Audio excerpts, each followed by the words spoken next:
Hey everyone, I could use some help picking my next book. So in this Choose My Next Book With Me video, please put in the comments below which book you think I should read next. Thanks so much.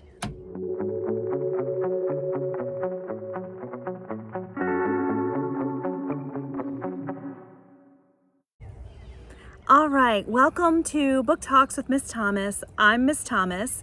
If you are new here and you like hearing about books, then welcome to my channel. This is my Philippians 4 project where I'm trying to find a list of lovely books that are appropriate for the Christian young adult reader, but also I'm loving them. I'm loving them as a grown woman. And I need some help picking the next book. So here we go. I am loving The Piper's Pursuit by Melanie Dickerson. I am almost finished this. I've got about 30 pages left. I started it like yesterday, maybe. It's fantastic. I really love it a lot. Lot of action, a lot of adventure. It's I thought it was fantasy because there was this wolf that would go around killing people, and it was sort of a wolf, sort of a beast. No one was really sure. And it was attacking and killing the children. And this is 1400 Rome. So it's right after, or after the time of Jesus. And so it's a Christian book.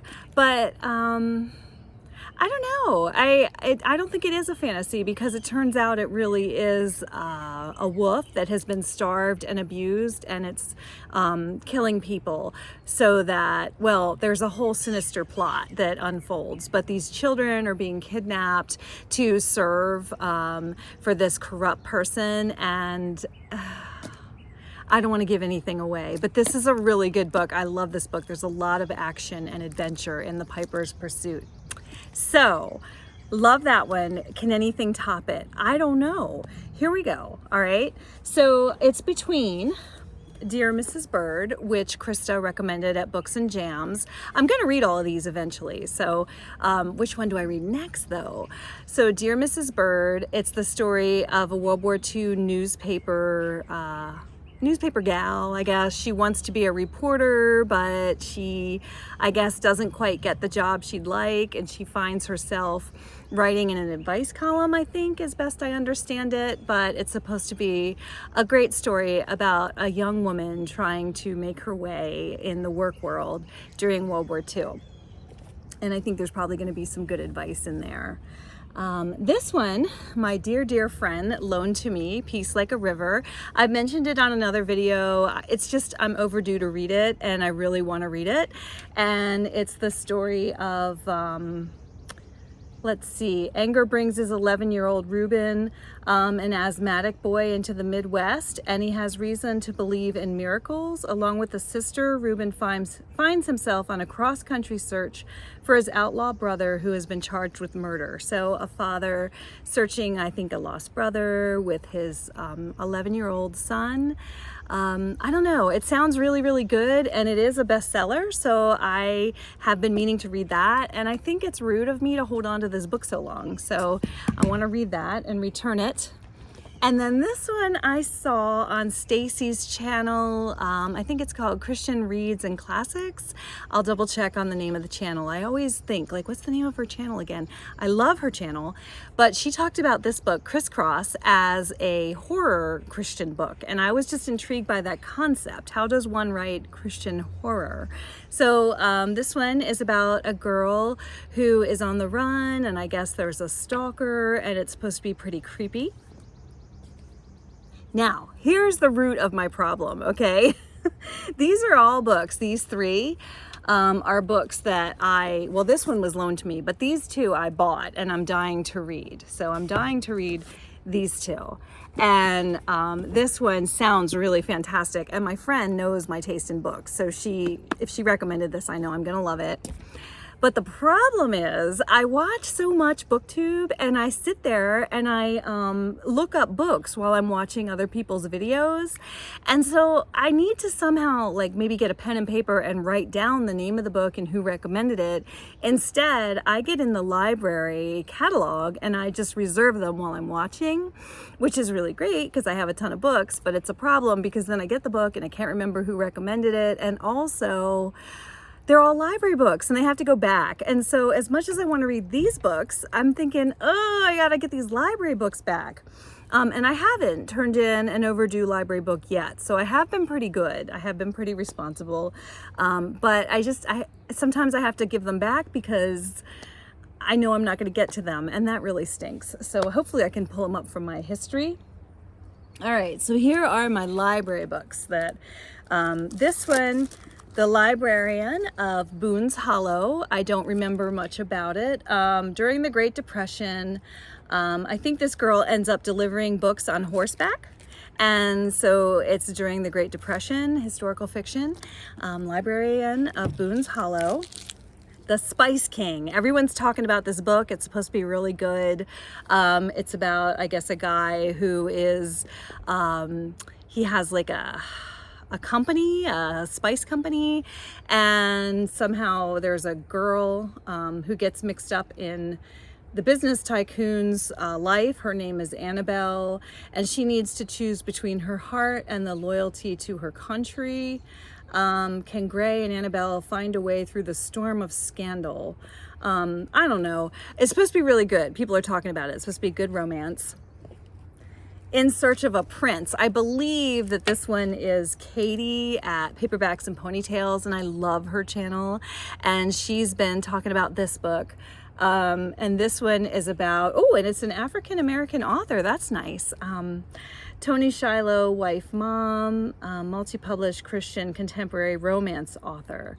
So it's about a girl who is, I think she finds out that she has like a grandfather, I believe somewhere in Africa, and so she's going to inherit a kingdom but needs to have a prince. So it's sort of a reverse of Cinderella. The woman is looking for the man. That sounds pretty good. And Let It Be Me by Becky Wade, another romance. And I thought, okay, I know romance isn't my favorite, and yet I keep getting them because people are recommending them. But everyone talks about Becky Wade, and I thought, you know what, I'll give her a shot. So Let It Be Me is the one woman he wants is the one he cannot have. So it's a love story by Becky Wade. And then Under the Tulip Tree, I believe this was, again, Katie at Paperbacks and Ponytails. She had this, I think, as a book club discussion, and I didn't make it to that book club. I didn't actually know about it yet. I'm sort of new to Christian BookTube. I've been a booktuber for a year, but I'm new to Christian BookTube. And when I discovered her channel and she was talking about this book, she recently did another video about this book, and she was saying how so many people loved it. They weren't expecting it to be as great as it was, and they were just so pleasantly surprised. Not that there's anything that suggests it wouldn't be good, but you know how you go into a book and you have no idea, and then you're like, wow, this is a really good book. So I'm hoping this one will be a good one. It's about a girl who has to research the life, I think, of a former slave. And so she learns about herself through learning about others, I hope. And I love that concept. So Under the Tulip Tree. And then these two I own. And again, I've been meaning to read them. But those are all the library books, okay? So let me just tell you, these are the library books. I'm probably gonna take a pass on some of them if they don't go back. Under the Tulip Tree, Let It Be Me, In Search of a Prince, Spice King, and Librarian at Boone's Hollow. So those probably will have to take priority because they're library books, but there's so many books I own that I really want to read. And so those, and the one my friend loaned me, I'm totally taking my friend for granted, but I love her and she knows it. Peace Like a River, that one I guess is a borrowed book as well. And then the books that I own, Crisscross, Dear Mrs. Bird. I'm thinking I might loan Dear Mrs. Bird to my mother-in-law because, you know, that's her generation. The Great Depression, she might appreciate that book.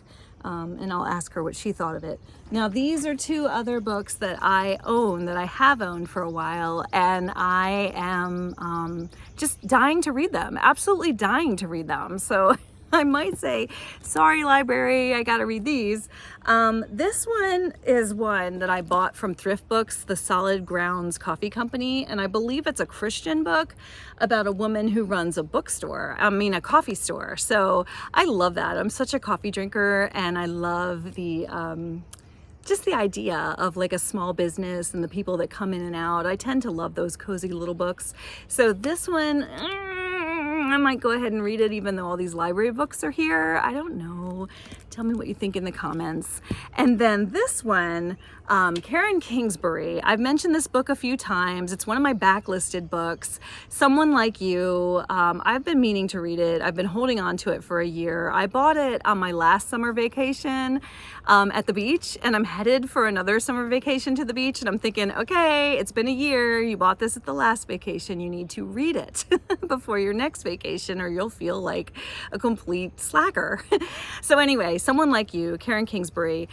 When I bought this, I did not know that Karen Kingsbury was a respected Christian author. I don't know if it's the same Karen Kingsbury or not, but I'm dying to read it to find out if it's a Christian book, because when I bought it, that's not why I bought it. I bought it because it was creepy, and it's about a guy whose wife dies, and he finds out that his wife had a twin. And so I guess he goes in search of this other woman. Now, is he going to tell her that, he was in love with her twin, or is he just some creepy guy looking to replace his wife? I don't know. It sounded really good to me. And I love the illustration there, the two eggs and how one's a little different from the other, and yet they're twins. I think that's a reference to the twins. But anyway, I've been dying to read this one too. So those are my books. Let's see, 1, 2. These I bought recently. That's 2. These I have owned for a while and need to read them. I bought them within this year, but I don't like to hold on to books too long. I try to read them as soon as I get them. So these 2. And then I have one book that I borrowed from my dear, dear friend. I'm going to see her tonight. I'm going to say, will you hate me if I don't get to it? And then, I'm going to get to it. Oh, I'm going to get to it. But this week, if I don't get to it this week. And then The Librarian at Boone's Hollow, historical fiction about a girl who delivers books during, the Great Depression. The Spice King. I think it's about a romance, an aristocratic romance. This one, In Search of a Prince, about the reverse Cinderella, but I'm really intrigued by the idea of an African-American author. I think I want to highlight that, and also the idea that it's a role reversal. I love that. Becky Wade, tell me, is it worth the hype? Because I'm not really sure.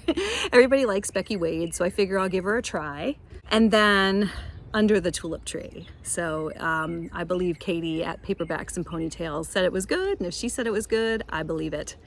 Tell me what you think in the comments below. Bye for now.